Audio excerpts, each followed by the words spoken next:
À nouveau, pour les titrages par conductimétrie, une seule nouveauté, mais par contre toujours la même, le moyen de repérer le volume à l'équivalence. À quelle solution s'appliquent les titrages par conductimétrie? À des solutions pour lesquelles on aura de la conduction, c'est-à-dire des solutions qui contiennent des porteurs de charge, autrement dit des ions. Une seule formule permettra de tout expliquer, c'est la formule qui relie conductivité et conductivité ionique molaire. Prenons un exemple. Si on a une solution qui contient du sel, NaCl, la conductivité se décomposera en la conductivité ionique molaire du sodium fois la concentration du sodium, et de même pour les ions chlorure.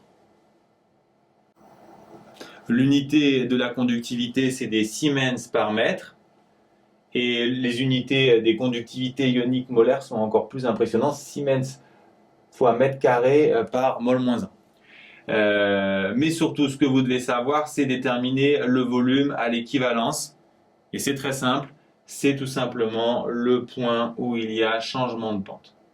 On va expliquer pourquoi, justement, grâce à cette formule sur un exemple. L'exercice que je vous ai choisi est un exercice type bac. On cherche la concentration d'une solution de soude d'un volume de 25 ml à l'aide d'une solution d'acide chlorhydrique dont on connaît la concentration.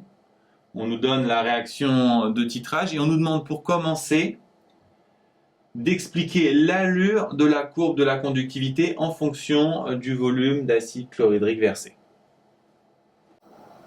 Pour comprendre l'évolution de la conductivité, il faut se demander d'abord ce qu'il y a initialement dans la solution. Au début, on a uniquement de la soude, c'est-à-dire des ions Na+, et des ions hydroxyde. Donc la conductivité est uniquement due à ces ions. Il faut ensuite se demander ce qui se passe quand on rajoute de l'acide chlorhydrique, c'est-à-dire des ions H3O+, et des ions Cl-. Quand on rajoute des ions H3O+, ils vont réagir avec les ions OH- et donc les faire disparaître, et disparaître eux aussi. Par contre, les ions Cl- vont rester.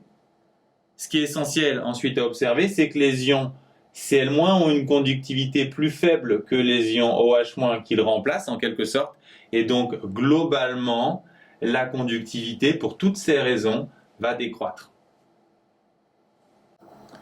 Par contre, après l'équivalence, les ions H3O+ ont consommé tous les ions hydroxyde, donc ils vont rester dans la solution. On va donc alors accumuler des ions H3O+ et des ions Cl- qui vont ajouter leur conductivité à celle des Na+, et la conductivité globale va augmenter, si bien qu'on repère l'équivalence au niveau du changement de pente. Pour finir, on nous demande le volume versé à l'équivalence puis C1. Le volume versé à l'équivalence, on l'obtient au changement de pente. Il fait environ 17 ml. Pour C1, on peut appliquer directement la formule qui relie les concentrations et les volumes. Elle est d'autant plus simple qu'ici, les coefficients stoichiométriques sont égaux à 1. On a donc C1V1 égale C2V2. Je vous rappelle qu'on cherche C1. C1 égale C2V2 sur V1.